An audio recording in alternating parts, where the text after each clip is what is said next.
you may please the court. Counsel, Mr. Smith. Good morning. We are now at the point that Mr. Fletcher and I knew from the very beginning we would be at. And you now are at the point where you hold the greatest power in your hands you will ever have. The power of whether someone lives or dies. It is an awesome responsibility. It is an incredible burden. And I urge you to please listen to me, even though it's been such an exhausting process. And we appreciate your time going through this process as you make one of probably the most critical decisions you'll ever make in your life. What you all did last week cannot be underscored. You endured very difficult, gut-wrenching testimony. You applied that testimony to the law. And with your verdicts, you ensured that Cherish Periwinkle got justice.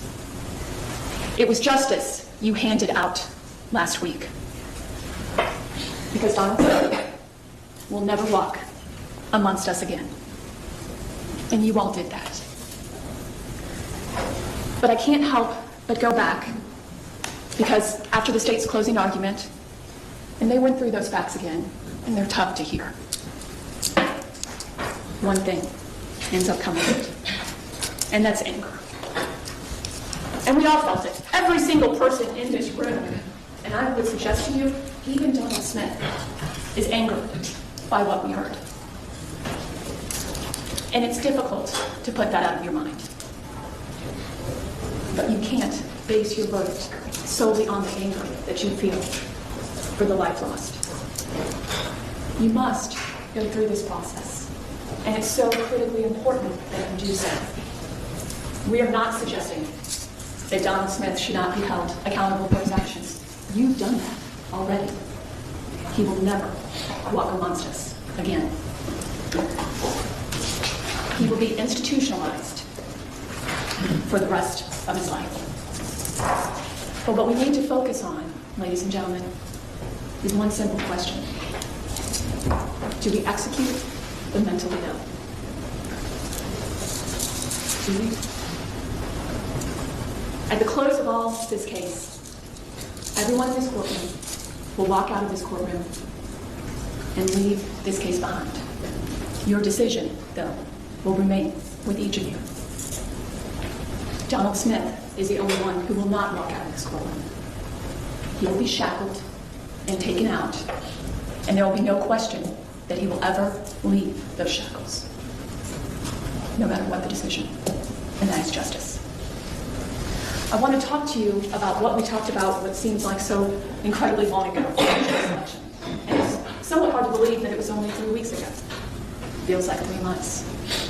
But the law in the state of Florida, and I'll highlight it for you, is that regardless of anything you find in aggravation or mitigation, you are never compelled nor required to hand out a death sentence. I want to contrast what you did last week.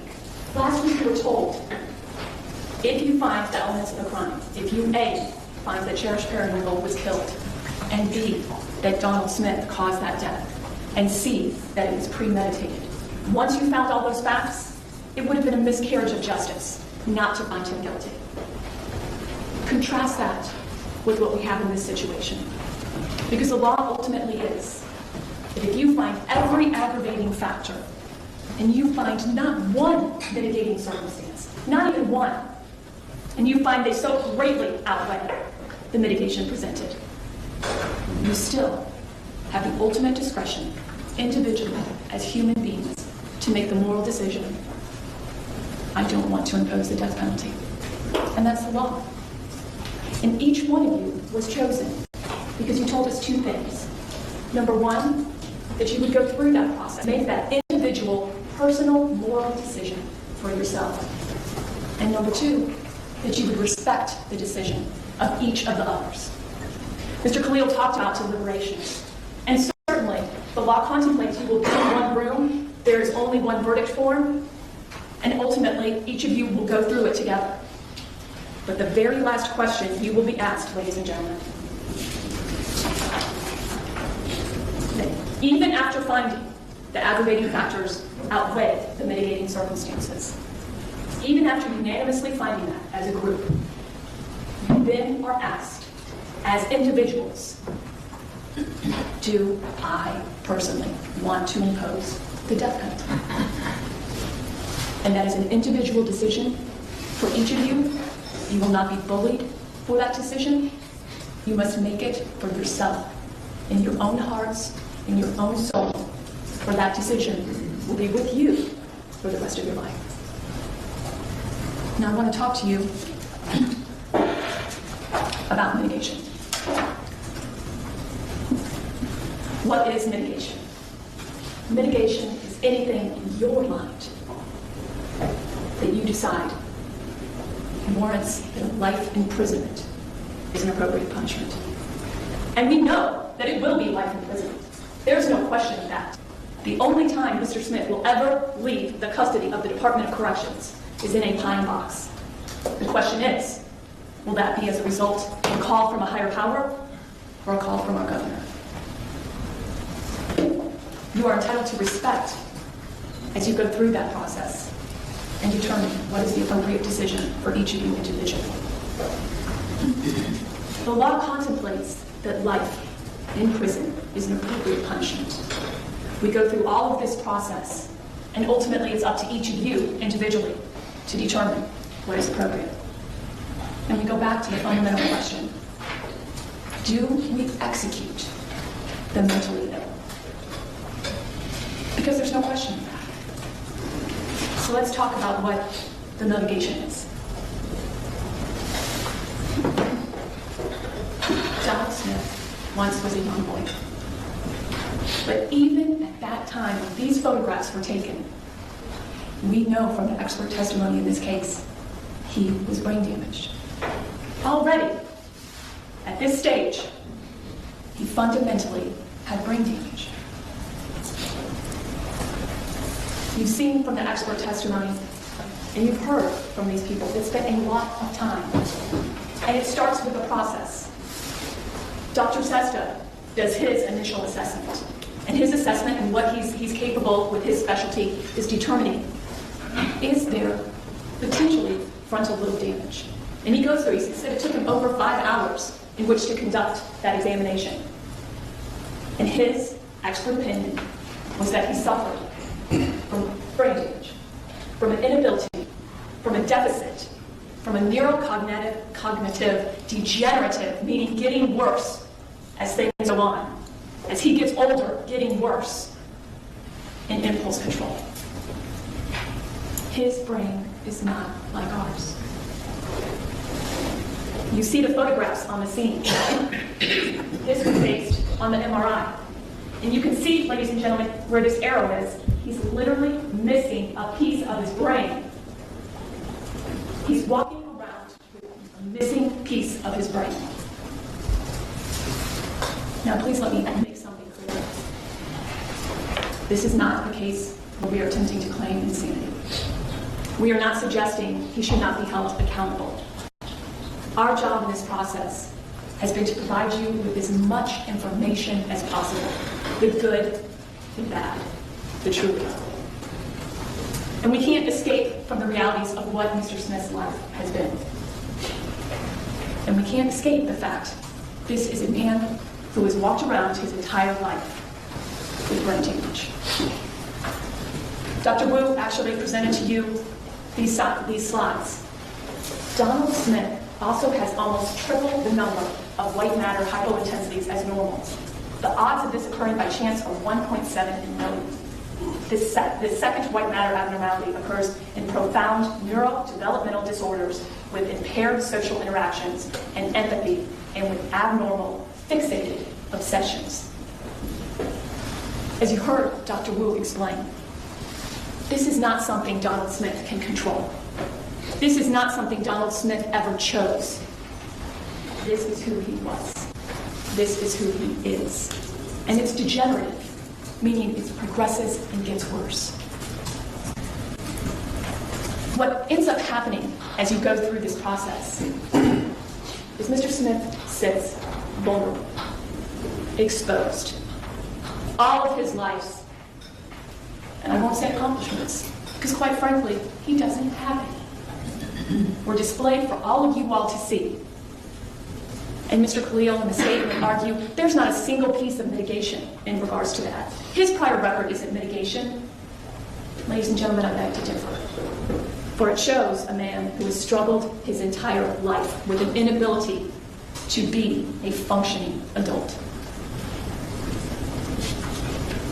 I think his childhood, as you heard from Dr. Butler's testimony, could best be summed up as cementing his feelings of abandonment and essential worthlessness. No, he didn't struggle for where the next meal was coming from, but he struggled and starved for attention. And why? Because his brain can't connect with people. His brain doesn't allow it. You heard Dr. Holmes, Dr. Sesta tell you in no uncertain terms. This is a man who, back in the 70s, when he was just a mere 19 years old, is diagnosed as antisocial and a pedophile. He's somebody that can't have normal human relations. He's someone who can't have empathy because he's sick. He didn't ask to be that way. He was born that way. He had significant PET scan signs that tell us beyond any doubt that this is a man who has been tormented by his own brain. He's got desires, sexual desires, for what many of us in society would say are the most repugnant feelings possible. He can't stop the obsession and the fixation on it.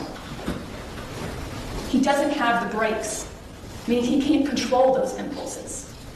And he knows it. In 1977, he was diagnosed as a sexually disordered offender. In 1999 and 2000, he's labeled a sexual predator and actually committed to a state hospital to confine him. He's struggled for a long time and struggled. And what would I show you is probably the largest evidence of his own internal struggle? You'll have it with you in the back. On June 9th, 2013, he tries to Baker Act himself. He had just gotten out of jail for 2 years. He had been in jail for 2 years before this for trying to lure a young girl. It's out.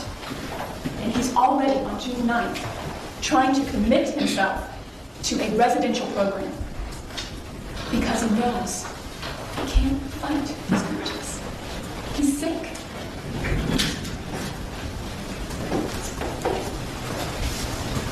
Addiction is one of those things that people have very strong feelings about. But I submit to you that the overwhelming evidence has been he never could control it. He didn't choose to be an addict. He chose to self-medicate. Because as you heard from the testimony, at such an early age, he's in his teenage years, he knows and recognizes he's not like the rest of us. He's not able to form those relationships, the relationships that bond. You heard Dr. Butler explain that she attempted and interviewed over 50 people. Not one friend dropped into the courtroom. Not one person willing to stand up and say, I'm close to Donald Smith. And what is that a reflection of, ladies and gentlemen? Severe mental illness. And you have to consider, as we make this very difficult decision, do we execute the mentally ill? Someone who's been mentally ill for not a little while, deaths. He sits before you, a 61-year-old man who literally doesn't have any adult photos to show you. Why did we put on his prior judgments? Because it's just further evidence of a man who was never able to accomplish anything through criminal behavior because he's sick. You look at every single one of those crimes. And ladies and gentlemen, this is not a blame game, but it is a reflection. And unfortunately, this system did. It failed him. It failed all of us. This was Donald Smith's life. A pictorial of what he accomplished in life. And how he was so desperate to ultimately figure out how to exist without the urges that are sexual in nature, without the homicidal thoughts going through his mind, without the suicidal thoughts going through his mind. How to exist. And on June 9th, 2013, he actually, and he had done it before in 2011, you'll have these records, to recognize that he needed to be institutionalized. You heard from Dr. Holmes, and it's not pretty, it's uncomfortable. This is a man who, when she first met him, fully and blatantly explained, I'm a pedophile, I'm just sick of denying it. I'm just sick of denying it. Because he was an addict in 2013 who hit his absolute rock bottom. And Cherish Periwinkle paid the price. But he was a sick man who did that. And it's not an excuse. We will all feel more comfortable knowing that he will not walk amongst us again. And I suggest to you further reflection that he never existed as a functioning human being. There are no stories of vacations, or getting that job, getting promoted, filing taxes, saving up to buy a new couch, saving up to buy a new car. None of that. Because he was a man who struggled daily with brain damage and drug addiction, pedophilia, and social behavior. Severe mental illness. He missed out on all of those things.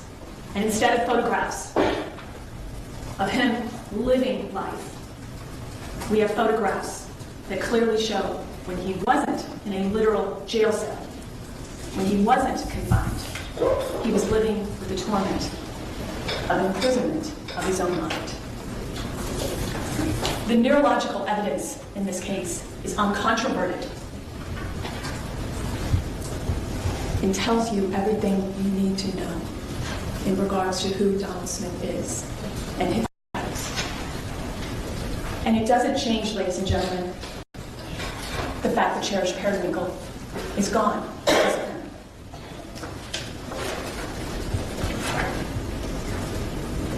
What we've had since that horrible day is Donald Smith confined. Fully, absolutely isolated.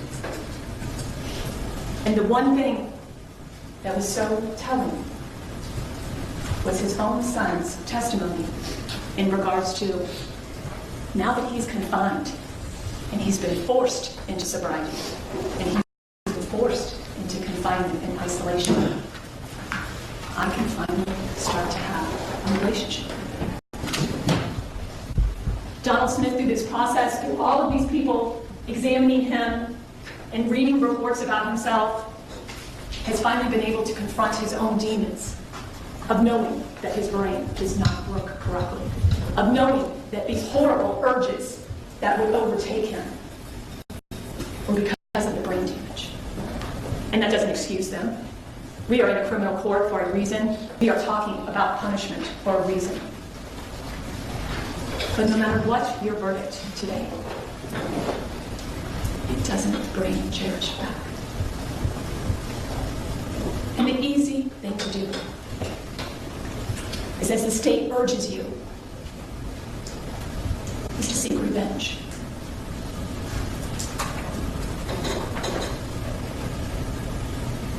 Revenge does not make our society better.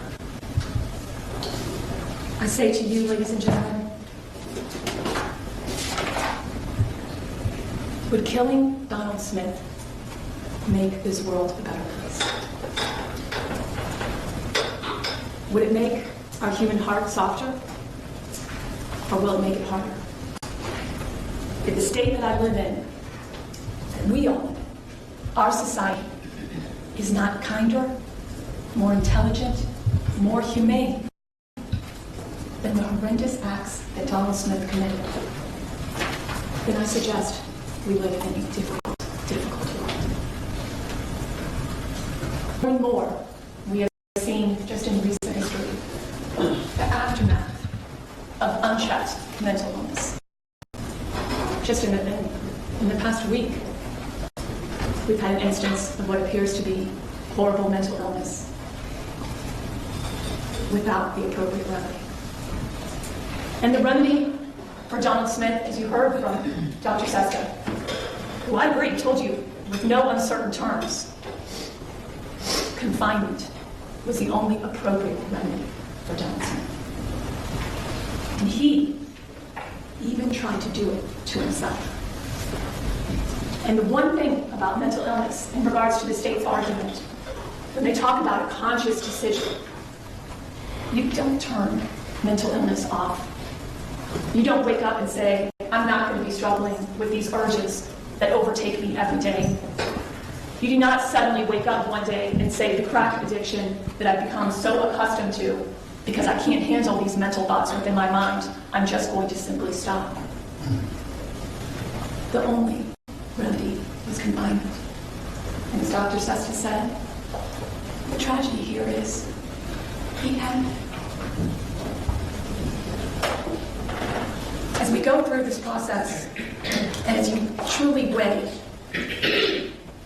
what is in your hearts and minds, I suggest to you the following. The quality of mercy is not strength. From the heaven, like a gentle rain to the place beneath.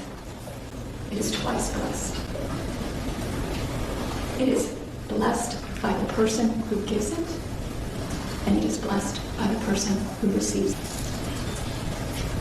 Mercy is above that center of power. It is an attribute to God himself, and earthly deeds most resemble. I would object to inappropriate to hearing worthy to the art.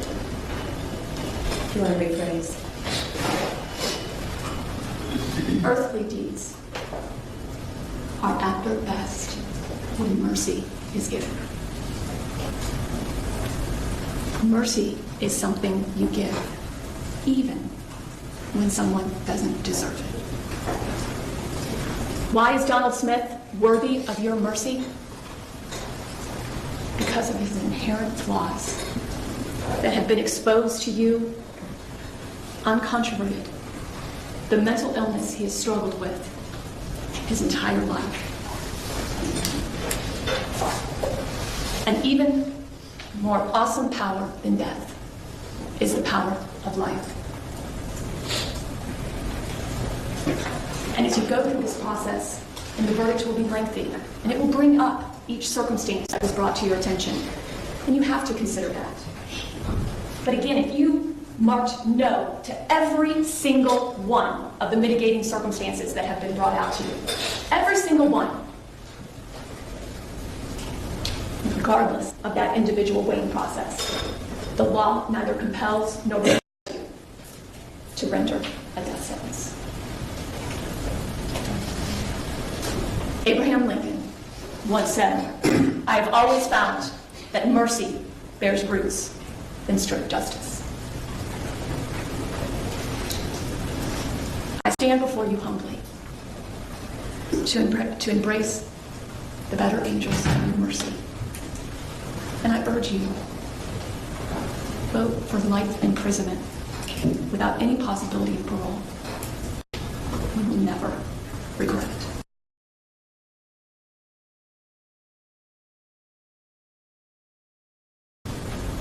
Thank you.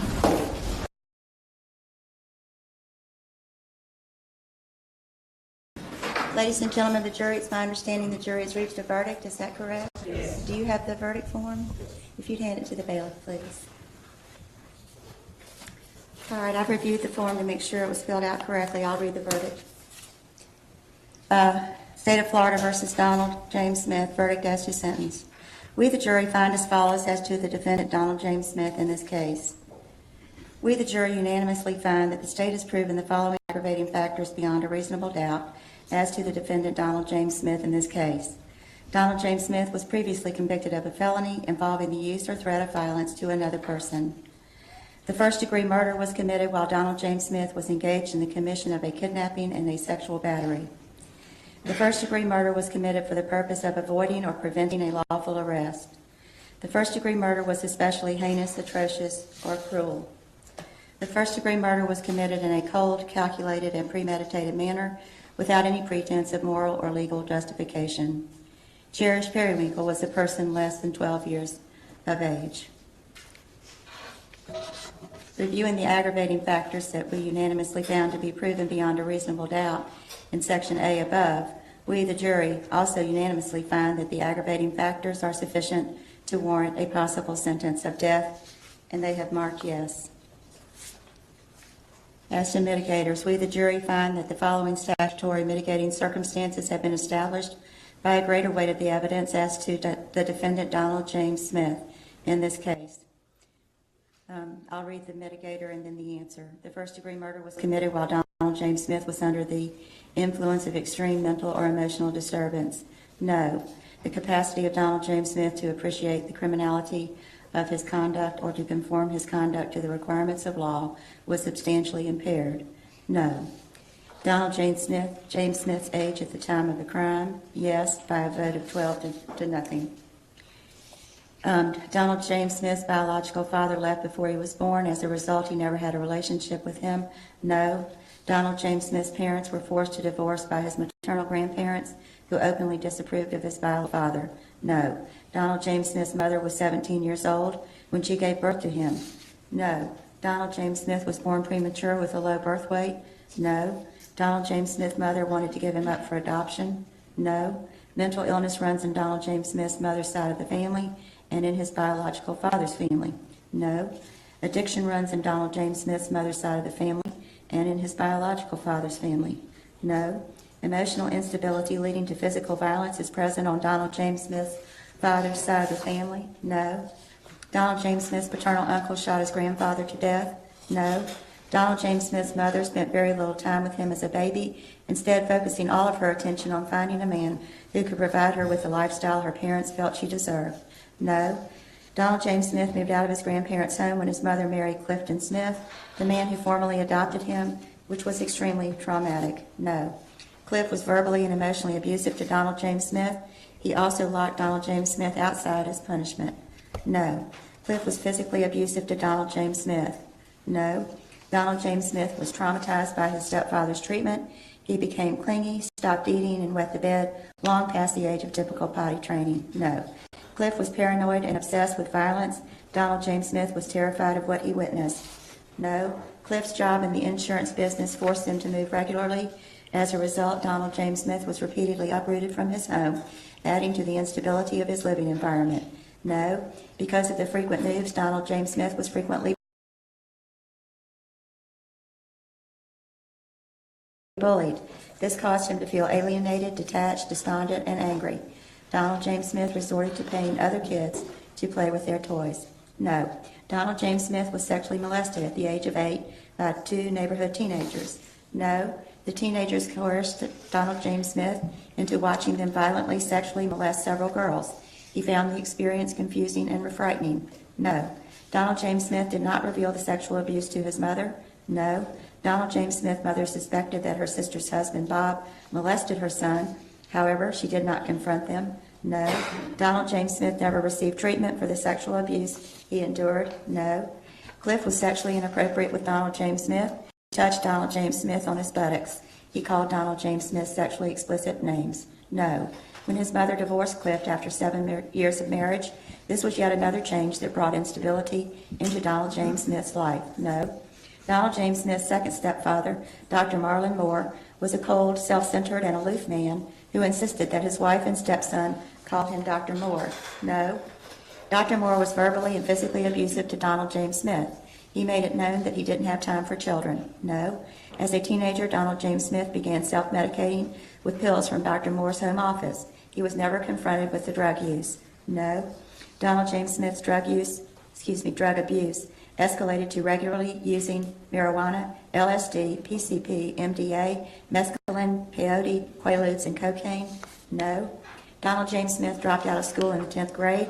Although Donald James Smith was intelligent, he had lost all motivation based on drug use, depression, and anger. No. As a teenager, Donald James Smith began to get arrested. No. At the age of 15, Donald James Smith began engaging in voyeurism. No. Donald James Smith was raped while incarcerated. No. When Donald James Smith was released from jail, his drug abuse spiraled into full-blown crack addiction. No. On crack, Donald James Smith's inability to control his impulses was intensified to the point that he felt like another person. On the streets, Donald James Smith became notorious for his behavior while high. He was paranoid, manic, unstable, and impulsive. No. Donald James Smith's mother enabled his drug addiction. She drove him to pay off his drug debts and, if he was unable to make the trip, paid them off herself. She continued this for decades. No. At the age of 20, Donald James Smith attempted suicide for the first time by driving into an oak tree on Orange Picker Road. He flipped his car but survived the accident. Donald James Smith did not receive treatment for his injuries. No. Donald James Smith experienced a dissociative episode due to drug use where he lost time. No. Donald James Smith made his second suicide attempt in the Duval County Jail. No. In 1977, Donald James Smith was designated as a mentally disordered sex offender and committed to the North Florida Evaluation and Treatment Center. No. Throughout his adult life, Donald James Smith spent hundreds of dollars per day on crack. During the year of 2002, he spent more than $90,000 in a 4-month period. He went on binges that lasted for weeks. During these episodes, Donald James Smith did not eat or sleep. No. Donald James Smith fathered a son, Donald James Smith Jr., born June 2, 1992. He married his son's mother, Francine Brown, but the relationship was short-lived. No. Donald James Smith was far from a perfect father. However, he has tried to parent his son to the best of his ability. No. Donald James Smith Jr. has developed a close relationship with his father since he has been incarcerated. Yes, by a vote of 7 yes to 5 no. Donald James Smith has been repeatedly diagnosed as having antisocial personality disorder, polysubstance dependence, pedophilia, and cocaine dependence. No. In 1999, Donald James Smith was designated as a sexually violent predator and subsequently committed to the Martin Treatment Center through the Jimmy Rice Civil Commitment Act. While detained at MTC, Donald James Smith did not complete the treatment plan developed for him. No. While at the Martin Treatment Center, Donald James Smith engaged in a sexual relationship with another patient who was known for being HIV positive. This was regarded as Donald James Smith's third suicide attempt. No. In spite of the fact that Donald James Smith did not participate in counseling, he was released from the Martin Treatment Center based on a decision made by members of the State Attorney's Office in Duval County. No. Once released from the Martin Treatment Center, he was required to receive a psychosexual evaluation and treatment. Dr. James Vallely completed the evaluation and concluded that Donald James Smith was highly likely to reoffend. No. Donald James Smith was arrested for dealing in stolen property and burglary and was eligible to receive 30 years in prison as an habitual offender. However, members of the State Attorney's Office in Duval County permitted him to plead to a sentence of 4 years in prison. Donald James Smith was not placed on any form of supervision upon his release from prison. No. In 2006, a state psychological assessment determined that Donald James Smith did not meet the criteria for civil commitment in the Jimmy Rice Civil Commitment Center, although he had never received any meaningful rehabilitation. No. In 2011, Donald James Smith Baker acted himself. He reported homicidal thoughts, auditory and visual hallucinations. He also admitted a history of using cocaine and Lortab. He was diagnosed as having a potential for homicide, suicide, and violence. The center recommended one-on-one counseling and let him stay 3 or 4 days. They never followed up with therapy. No. In 2009, Donald James Smith was arrested for attempting to lure a 9-year-old girl while posing as a Department of Children and Families worker. If found guilty, he could have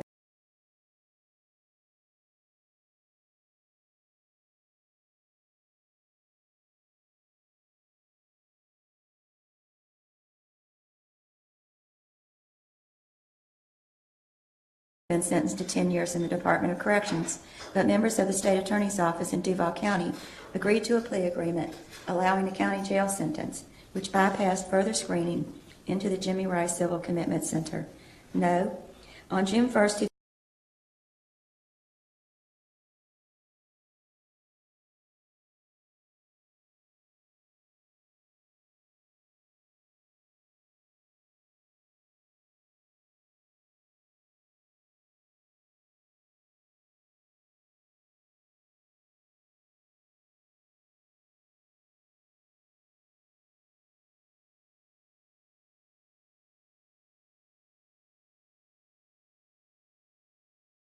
2013, Donald James Smith was released from Duval County Jail. He was not placed on any kind of supervision by the state of Florida. No. 3 weeks before the murder of Cherish Periwinkle, Donald James Smith went to Shands Hospital and then was Baker acted. He stated that he was having violent thoughts and wanted to get into a residential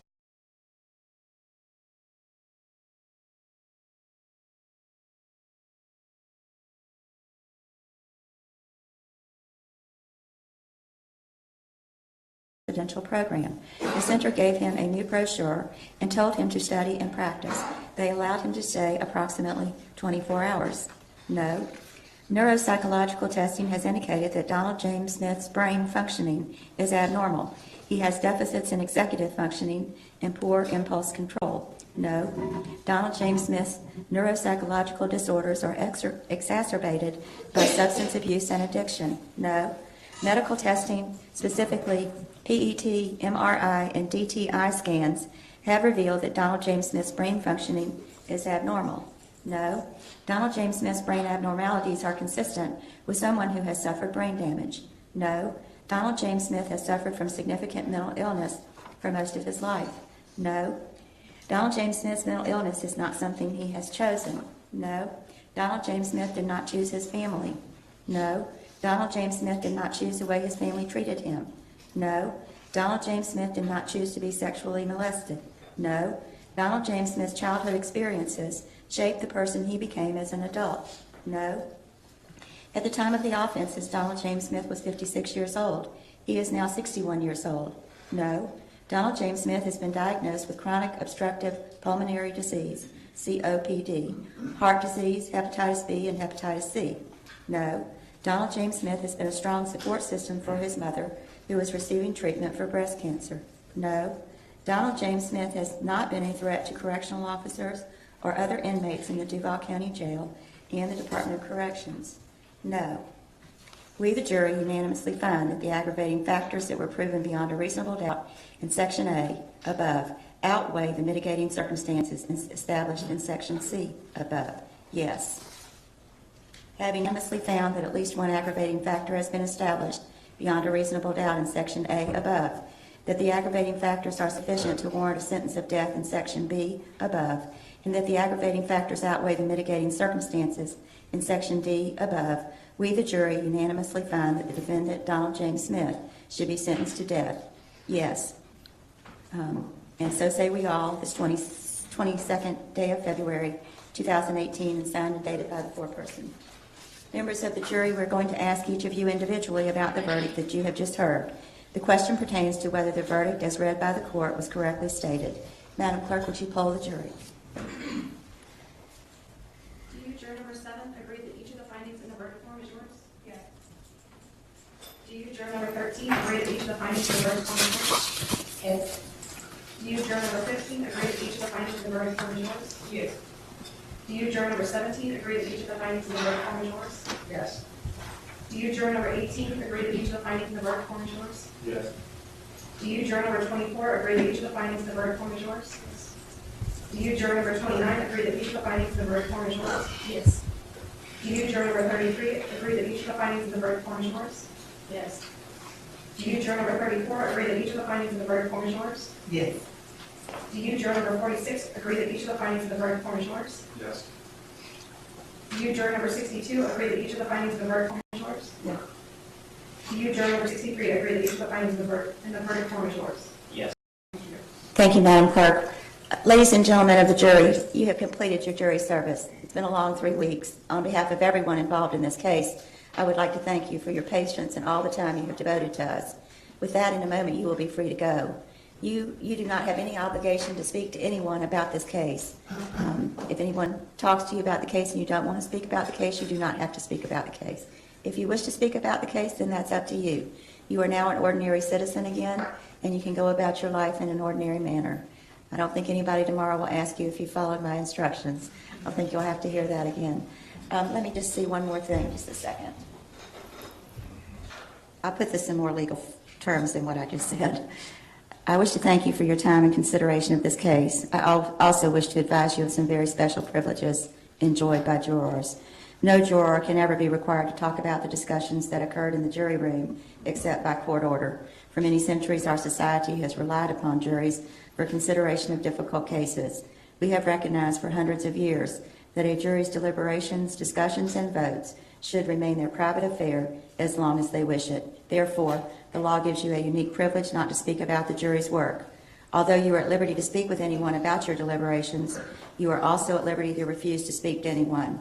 A request to discuss either your verdict or your deliberations may come from those who are simply curious or from those who might seek to find fault with you, from the media, from the attorneys, or elsewhere. It will be up to you to decide whether to preserve your privacy as a juror. Again, ladies and gentlemen, thank you. You are discharged. All right, you may be seated.